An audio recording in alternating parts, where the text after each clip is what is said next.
Hello everyone, welcome back to the LSU Transfer Room YouTube channel. Today we're going to be joined by a special guest and good friend of the LSU Transfer Room community. He's a journalist, Jacque Talbot, who's a Newcastle fan as well, so he's obviously going to be over the moon having beaten us over the past weekend in the cup final.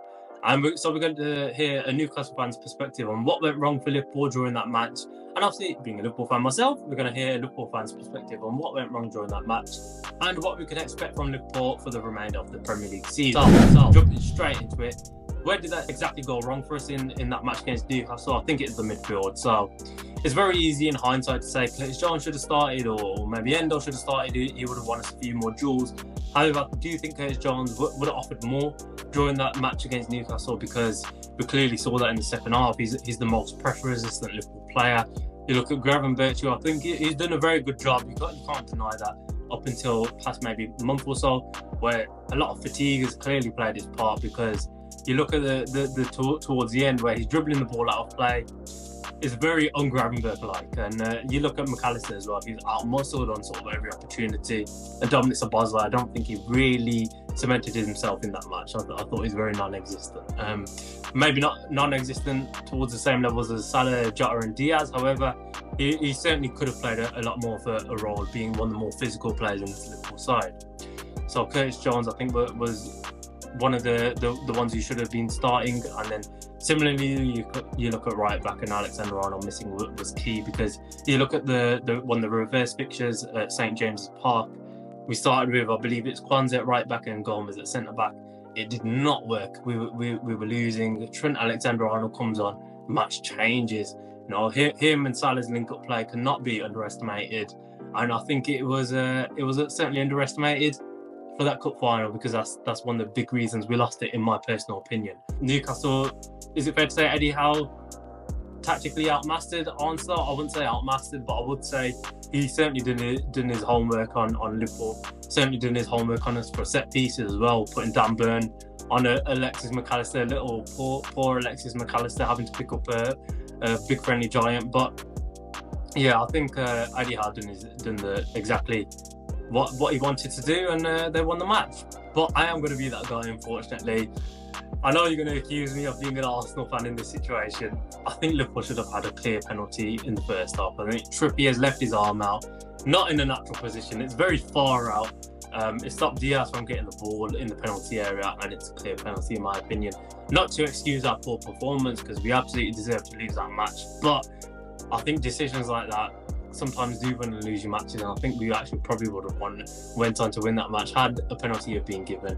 And I know for a fact, if it was the other end, if Kwanzaa had done that same handball incident, there'd been a complete outrage on social media had we gone on to win that trophy whilst having that same incident taking place. But as I said, it's not an excuse. We were absolutely horrific from defence to up front.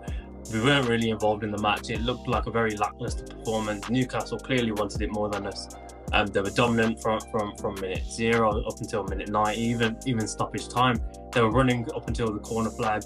You know, Joel Linton, as much as I despise the sort of tactic, you know, throwing Elliott to the ground, he clearly wanted it. And our players, I don't think they wanted it enough, maybe aside from Federico Chiesa. I don't think Van Dijk did too poorly either, but yeah, I think you can't really excuse that performance. And now we're going to hear from Newcastle fan and journalist, as I mentioned, Jacque Talbot, his perspective on what went wrong for Liverpool and what went right for Newcastle. Yeah, just in terms of how the game played out, a lot of Newcastle fans were going into that game. But me, obviously, I was very nervous going into that game. I didn't think we had much hope. Our injury list was astounding. Well, it's astounding. We just, Anthony Gordon missing, Botman missing. These are key players would go in our starting 11. So that's unfortunate. So expectations were very low. We know how good Liverpool done this season, how they've turned teams over. First half starts, and I suppose just from there, Newcastle just started building confidence really. And Liverpool, they had good passages of possession in the game, but they weren't able to really penetrate. I remember in particular at about 30 minutes in, and I think there's a ball that got played down the right to Salah, and I said to my mate at half time, he looks fucked. He looks absolutely fucked. And I know you guys played 120 minutes more if you include penalties. I don't know why you would, but he played a lot of minutes midweek as well, and that seemed to have certainly have an effect on player performance. That was very clear.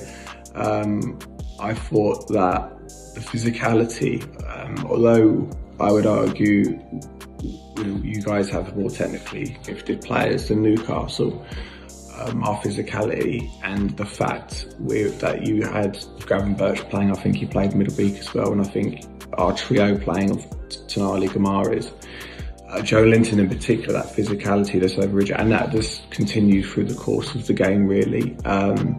I didn't really see much. I think he broke through a couple of times when Nick Pope managed to clear. Diaz was not really Trippier.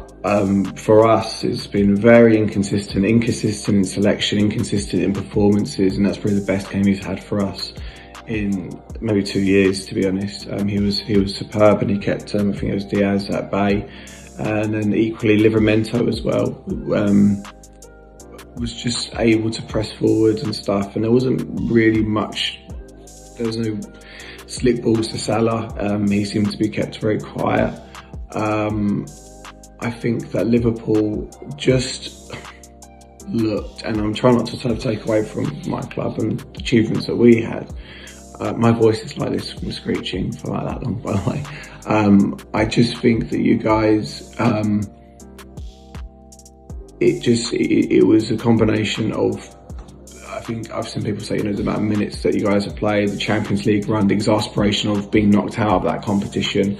Then going into this one, you've got a fervent Newcastle crowd who are really up for it. You've got Newcastle players celebrating tackles and stuff like that. And then I was worried because I looked at our subs bench and we just didn't.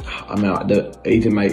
You guys made substitutions pretty. I think it was really early into I think by 60 minutes you'd made 4 or 5 substitutions. But our bench we didn't have anyone really to bring on. Wilson, I know, maybe historically Premier League fans would be like, oh, he's decent, he can get some goals, but no, the recent Wilson's just completely shot, to be honest, unfortunately, because of his fitness issues. So I was worried that you'd bring someone on and they'd be able to overturn the game. But no, it wasn't to be. Nunes coming on, I mean, you got the goal at the end, but it didn't really, you had possession in around the final third, but there wasn't much in the way of being able to break us through, really. So a huge thank you to Jacque Talbot for contributing to this video.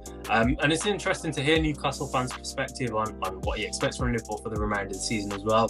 What do I expect for the remainder of the season? I think, it looks like Liverpool have one hand at the title. We can't underestimate how important these next 9 matches are, because we've been in very good positions before and we've not obviously gone on to win it. You look at the 18-19 season, you look at last season as well, you look at 13-14 season. But I do think context plays its part here. You look at Arsenal's team now. I think Calafiori's now picked up another injury on the international break for Italy. You look at Arsenal in general, they're not as good as the side they think they are, and I don't mean that in a disrespectful way, but they are going to drop points come the end of the season, as I'm sure we will do come the end of the season. However, I'm more confident in us winning our matches and not losing a 12-point gap over Arsenal than Arsenal somehow doing the impossible and beating us to that Premier League title. So we've obviously got the added rest, no Champions League fixtures, unfortunately, no FA Cup fixtures, unfortunately, to look forward to.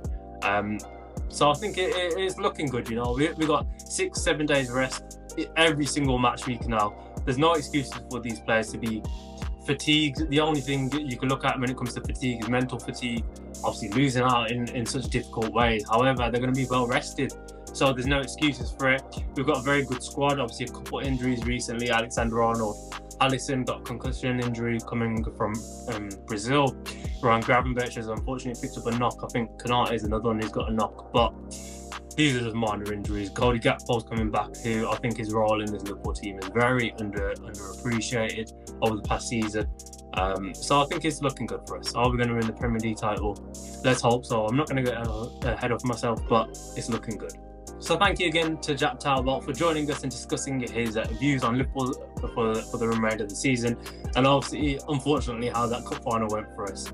We're going to be leaving his Twitter profile and his YouTube channel link in the description. Be sure to check out for yourselves if you're interested. And then thank you all again for watching, and we'll catch you all in the next video.